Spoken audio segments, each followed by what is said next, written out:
going on? My name's Pat. I live in Salem, Massachusetts, and I originally hail from Syracuse, New York. I caught a bunch of those videos that you guys have done about the 20 albums that got me into death metal, and kind of got me wanting to do one. It's like an itch I've been wanting to scratch all week.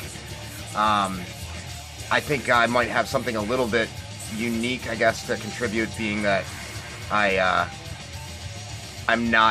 I'm kind of in a median age between Marty and some of the other guys. I got into death metal in the early to mid 90s. So it was kind of past the purely underground tape trading era. A lot of the stuff was accessible through chain stores in the mall, but it was still very much underground in a lot of ways, and it was just starting to get some push on MTV, on Headbangers Ball. I'm sure people around my generation probably remember when you would have to sit through God knows how many Warrant and Firehouse videos to get the one Carcass video or whatever. So that's where I'm coming from, my time period. What's playing right now in the background is a Jersey band called Sacrificial Blood. They just played in Alston, Mass. with my friends in Malleus here. Good stuff. Very like early 80s thrash style. Like, kind of reminds me of a little bit of like Kill 'Em All, Killing Is My Business, Show No Mercy. More Motorhead kind of bass stuff, but with very, very much death metal vocals, which is a good combination for me. That's a lot of stuff I like at once. So here we go.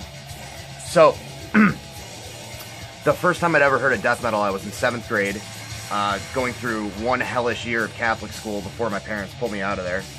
And explains a lot, right? And I came across an article in a metal magazine. It wasn't one of the heavy hitters. It wasn't Metal Maniacs for sure.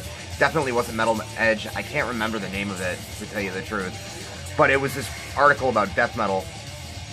And it covered, the big bands of the time. Morbid Angel, Obituary, Sepultura, who were, on the cusp. Like, they could be considered thrash by many, but were definitely vocal-wise and other aspects considered by many to be death metal, whatever. And Creator was cited, which I know nowadays that they're definitely considered to be more of a thrash metal band. But I went out and bought the first Creator record I could find, which was this bad boy right here, Out of the Dark Into the Light.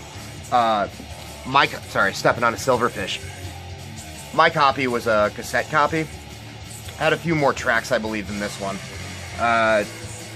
This has half of it's live, one studio song, and Lambs to the Slaughter by Raven on it.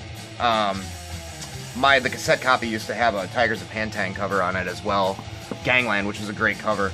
So that was the first thing I ever bought, and I considered it to be death metal at the time. Turns out it wasn't, but it got me. From listening to, Anthrax and AC/DC and stuff like that, it got me going down a darker path, or whatever the fuck. After that, I think this was common for a lot of people at the time, Sepultura's Arise. Great record. I still like it a lot. I don't like it as much as I did then. It's one of those LPs that I listen to so much that I probably don't ever need to listen to it again. Not to say that I won't, but it's kind of on loop in my head, along with a bunch of other stuff, Minor Threat discography, and, stuff that's just kind of etched in my DNA. Great record. Definitely, through the thanks list and everything else, brought me into that whole world of what was going on Roadrunner and Earache and all that great stuff at the time. Which brings me to the next item that I bought, that fateful year.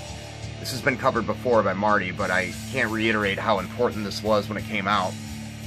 It's the Grind Crusher comp. And as stated previously, there was a cassette version that had at least twice as many songs that's on this LP.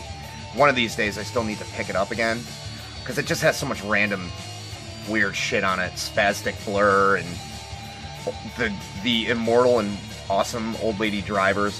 This has Morbid Angel, Repulsion, Carcass, Godflesh, Napalm Death, Terrorizer, Bolt Thrower, Intense Degree, and the Filthy Christians, who are a definite favorite of mine. But yeah, I mean, this was a jumping off point to track down the individual records by a lot of the bands on this. Maybe not so much Intense Degree. Well, much later, Intense Degree. Recording on that record sucks, unfortunately. I think the first one that I tracked down off of that was this little banger right here, Bolt Thrower, Realm of Chaos. I mean, World Eater, the riff, you can't go wrong with it. Through the Eye of Terror is on this comp. The Grind Crusher comp that I had on cassette had World Eater. I don't know if that was a sequel or how that panned out or whatever, but I mean, just look at this. You know, stylistically alone, this is gorgeous. Obviously, there was, as we know, there was that great Games Workshop connection that you know, united the whole nerd world with brutal death metal. Always a good thing. And since I never played the tabletop strategy ones, but I was a big D&D guy, and I still do play D&D. So, you know, if you're a dork and into that kind of shit, Bolt Thrower is a good, you know, gateway drug, that sort of thing. Next up, I don't have the cover for this. It was a random eBay, got it for a song kind of deal about 5 years ago, but first Deicide. Brutal as fuck, very catchy, very satanic. You gotta love those dual track vocals, you know. It's funny because for years after I got that, I got rid of my Deicide tape and completely swore off Deicide for years because Metal Maniacs, which was my source for music, my source for news on all the music that I loved,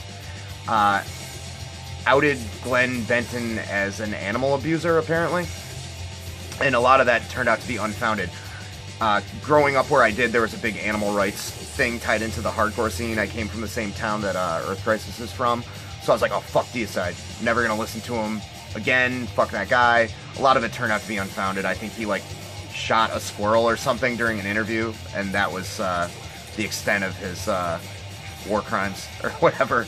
But yeah, and unfortunately, I never really got into Legion for that reason. I did years later, but I wish I was paying attention when it dropped because it's one of the best death metal albums of all time. But what are you gonna do? Around that time, this is one of those From the Vault CDs with the first two.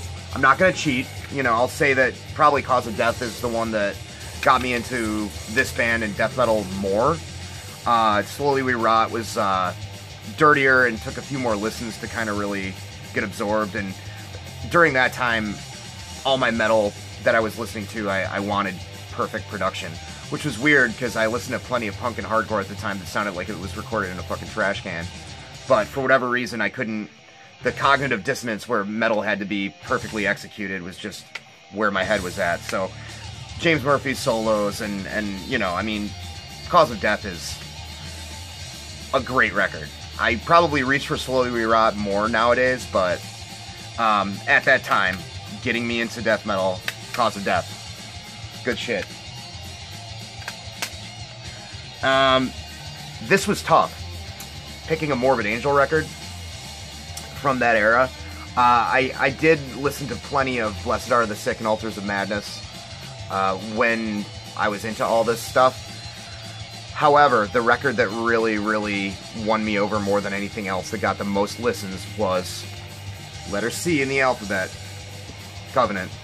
I mean, what can you say? There's songs that go back to Abominations of Desolation on the record. You know, it was their major label debut. I don't know who the hell else was on Giant, though. You know, it's kind of a weird major label that I'd never heard of anywhere else. Regardless, the songs are amazing. You know, I was getting really into, like, heavier Death Doom stuff at the time, so God of Emptiness hit the right spot there. I was like, oh, it kind of reminds me of Cathedral, early Cathedral. So yeah, that record just blew me away. I got to see them play the whole thing in its entirety not that long ago, and it was wonderful. Again, and this is this next one coming up is sort of one of those, like, well, could it be really considered Brutal Truth, Extreme Conditions, Demand Extreme Responses. You know, I know it could be argued that it's more of a grind record, but it's so damn close stylistically. Similar argument with Terrorizer's World Downfall. I mean, a few slight differences in, you know, the style, but for me, it was death metal as anything else at the time. Like, lyrics focused on reality, which is something I always kind of appreciated more, but yeah, just amazing. And it was great to see Dan Lilker, who was from one of my favorite bands that got me into metal, period, when I was like in 5th grade, Nuclear Assault, going on and just kind of evolving. Like, you know, that guy's a journeyman and a good dude. His book, his autobiography is fantastic. If you get a chance, check it out. Coming up around that time, I was also really into Death Human. Now, I owned Scream Bloody Gore at the time, but again, that production thing, kind of weird, you know. As the years wore on, I definitely listened to more Scream Bloody Gore and Leprosy, but I still stand behind this record. I actually like it better than Spiritual Healing. I know it's the beginning of when they started getting proggy and all that kind of stuff, but there is some really, really good songwriting, great riffs, you know, I mean, and, of course, you know, I believe, can't remember exactly what song was on Headbangers Ball. It might have been a song on the record after this, I don't remember, but, you know, they were definitely at the forefront of that whole movement, death metal movement at the time, and they were very good, you know. Losing Chuck was a big loss, for sure. To cut a little deeper, as I mentioned, I'm from upstate New York, and growing up where I did, huge death metal scene in Buffalo, I'm sure, as most people know, Cannibal Corpse and all that. Pretty good scene in Albany, really good scene in Rochester, too. Syracuse, not so much. Syracuse had a big straight-edge hardcore scene, kind of the beginning of the whole metalcore thing. And I went to... taping my phone back there. I went to all those shows too. I grew up seeing Earth Crisis and all those bands, and I had a good time, and I like a lot of that music. There weren't a lot of kids, at least for the first couple of years that I was going to shows, that liked that stuff, like the stuff that I liked at all, you know, as far as death metal goes. After a while, it became cool, you know, to be into that kind of shit. But one of the first people I met at shows was this kid named Matt, who taped me tons of stuff. And one of the things he taped me was Buffalo's own Baphomet, Dead Shall Inherit. I mean, not much to say about this. It's just really good, solid, chunky, brutal death metal. You know, Boiled in Blood is a great track off of this. I recommend it to anybody who hasn't heard it. They had to change their name to Banished on the record after this, I guess. There's another Baphomet from Germany. There's a like a sort of an alternate version of this record that was intended. It was intended for release, and they decided to scrap the whole thing apparently. And I believe, and there's a ton of, like, half of it's unreleased songs, and you can find. I'm sure it's on YouTube. Hell's Headbangers had copies of a fan club edition of it that I was lucky enough to get a copy of, but some people prefer that recording. I think they're both great, but yeah, Baphomet is some legitimately heavy shit. Staying in that regional area, Cannibal Corpse, The Bleeding. I mean, what can be said, you know? This is where they really got sort of a catchy songwriting style, where you could hum the riffs. You know, there were choruses. Chris Barnes dialed it back a little bit with the guttural vocals. I mean, I couldn't stop listening to it at the time. And I still like to throw it on once in a while. You know, I like the kind of death thrashiness of the first album more than anything else nowadays. But certainly all the stuff with Barnes is great. The Corpse Grinder Fisher stuff, like, not to be that guy, but it never grabbed me. I'm not trying to be, you know, more underground than thou or any shit like that, but I couldn't get into it, any of it. Very well executed musicianship, of course. After that, this was the first Entombed that I got, the Crawl EP. And it's still my favorite record by them. Obviously, it's not a full-length. Favorite full-length still goes to Left Hand Path, like it should. But this is great. I mean, this version of Crawl kicks the dog shit out of the one from Clandestine, by far. It's with the vocalist from Nirvana 2000. It's just, I paid way too much money for this on eBay because I had to have it. I had it on cassette when I was a kid. You know, what can be said? I recommend everybody to check that out. And the Stranger Aeons EP, that's a really good one too. Amorphous, Tales from a Thousand Lakes. Again, you know I should probably give their stuff, post that, a chance. I hear great stuff about Elegy. I just really loved, and I mean, I love Karelian Isthmus too. Just all those kind of melodic, medieval-inspired guitar lines on that record hooked me. I couldn't stop listening to it when it came out. I was hip to a lot of stuff from another comp, which I'd show it off and, you know, offer it up as one of my top 20, except I don't own it, is the Corporate Death. I had it on cassette, the Corporate Death comp. That comp got me into so much stuff, from Disrupt, Amorphous, Repulsion, Mccobb, like all this amazing stuff. And that was like a time when Relapse and Nuclear Blast were partnered up, and you couldn't go wrong with that label. You know, if things seemed like they were getting kind of generic on the other labels, you could really be blown away by either something completely as brutal as it gets, or something just completely weird but really interesting, like Exit 13 or whatever. So definitely seek out the Corporate Death compilation, you know, if you haven't already. Around that time, my favorite Carcass record here, Necroticism, Dissanting the Insalubrious. Yeah, I don't know. I see a lot of people poo-poo that record nowadays. I understand dislike for Heartwork, you know, because it was a big stylistic shift. It was definitely, you know, more commercial and more melodic, but Necroticism is a beast. I mean, don't get me wrong, I like the albums that preceded it quite a bit. But Incarcerated Solvent Abuse alone is just one of the best riffs, one of the best death metal songs, in my opinion. That was the first one I fell in love with, and I backtracked to, you know, Symphonies and everything else. But yeah, just great album. Spin it all the time still. Also around this time, I don't know if we can see that there. That's there we go. Suffocation, Effigy of the Forgotten. Jesus Christ. I mean, that record was heavier than anything I'd ever heard at the time, and it kind of sat in that throne for probably about 10 years. As my taste changed for a while, I didn't really care about what was the heaviest stuff anymore. I got really into like industrial and a lot of underground hardcore punk and stuff like that.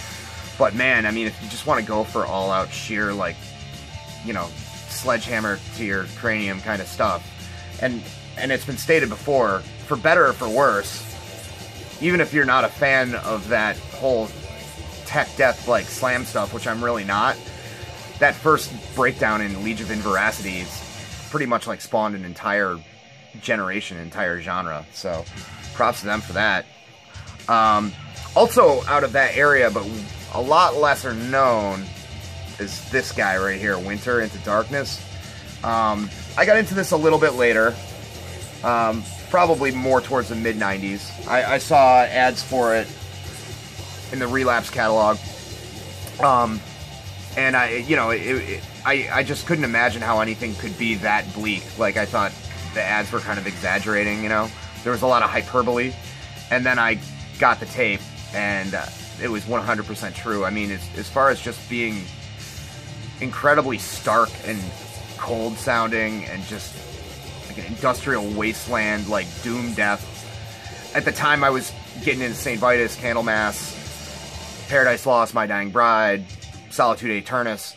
So, you know, I was getting into the slower, you know, doomier stuff, but Winter still, I mean, is my favorite record that, I'd like to say my favorite record that sounds like that, but what really sounds like that. And I should have been one of my picks, but around that time I also got really into Disembowelment, and that was like the beginning of me like being able to appreciate stuff with growls and down-tuned guitars that was slower and not blasting at all.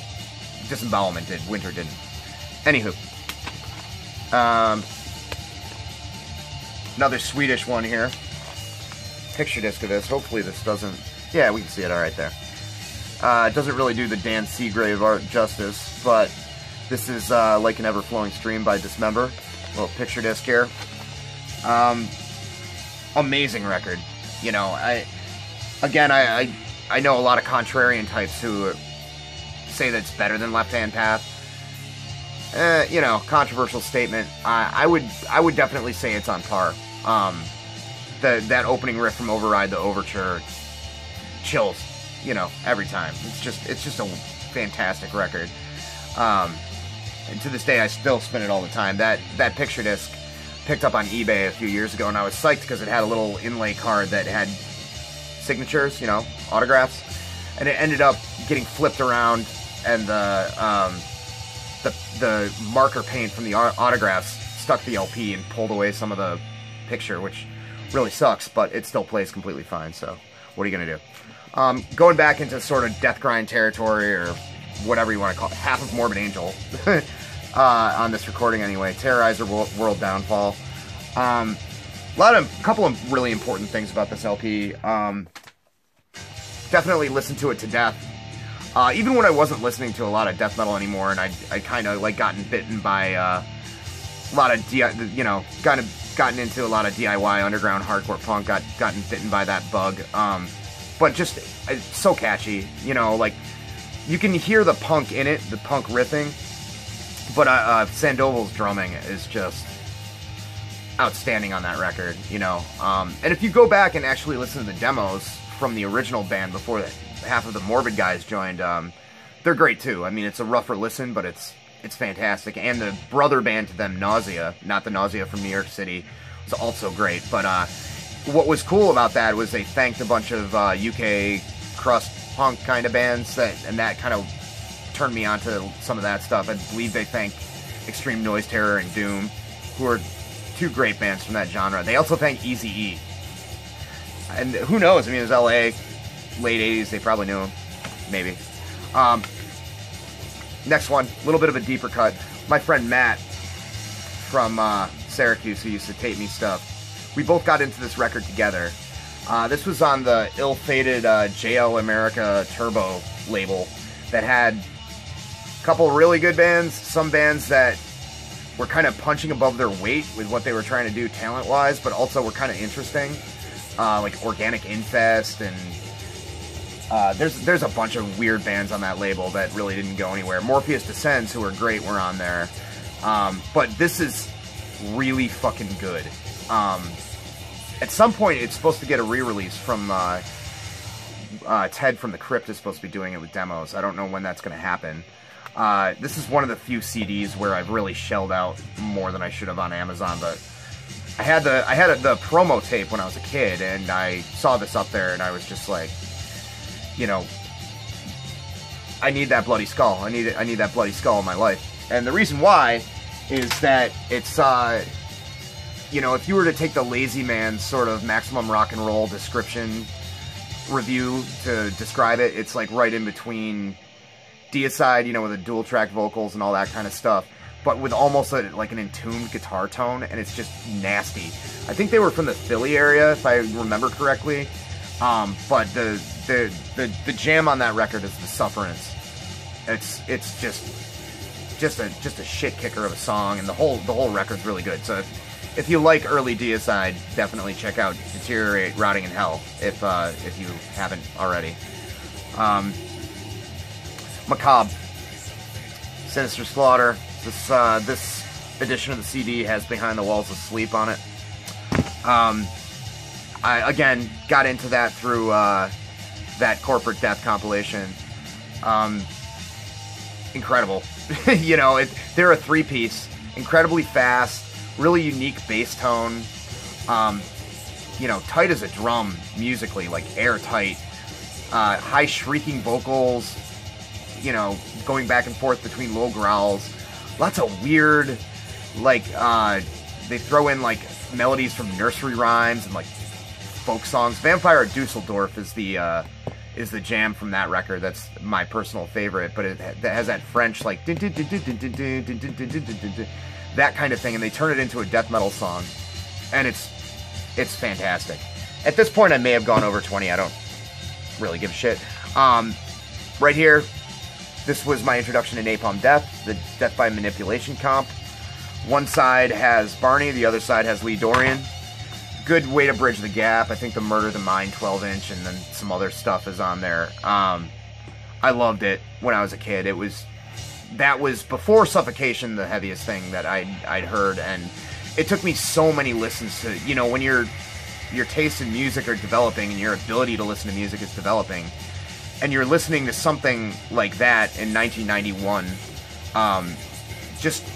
it takes so many repeated listens to even figure out what's going on, especially the Lee Dorian stuff, because it's so distorted and bombastic, and it's just great. You know, I would have to say probably my favorite Napalm Death record. I'm not going to be one of those guys that says Scum or Fido. It's actually Utopia Vanished. I mean, that record to me is just perfection, as much as I like all the stuff with Lee. But this was the introduction for me. This is what helped get me into death metal, and especially Napalm Death. Good stuff. Couple of honorable mentions, I guess. We had a local scene in Syracuse. Like I said, pretty much every other town had a better scene for death metal. I'm having trouble speaking, sorry. But we had one or two good bands that played metal. Pretty much only one death metal band, and that was Violent Fury. This band was great. I read somewhere, some internet source, that they did 6 demos. They have like 4 that I know of. My own particular tie to this band is their first bassist used to hang out at the mall where I used to do all my record shopping, mostly cassette shopping at the time. His name is Jeremy, and completely approachable, nice dude. You know, I remember being like 12 or 13. The guy already had, first person I think I knew, other than my dad, that had tattoos, and he had the, you know, Creator and Immolation tattoos, Wicked Friendly, and the first guy I'd heard of Cannibal Corpse and Suffocation, all these bands from. And he went on to do other projects in Syracuse, but I would go and see Violent Fury every chance I could at that time. Their first 2 demos, if anybody finds any of their demos in a physical format, hit me up. I will buy them. But their first couple of demos were a really good combination of New York death metal being the more brutal Cannibal Corpse or Suffocation kind of stuff, with a little bit more like Floridian, satanic, deicide, Morbid Angel kind of vibe to it, and very, very good. If you're feeling froggy, I mean, everything by them, not everything, but a good chunk of their demos are on YouTube now, so I highly recommend that. So yeah, this turned out to be really long. I stuttered a bunch. What the fuck are you gonna do? I'm gonna finish listening to this CD and finish this beer. But yeah, I don't know, like or comment or whatever you do.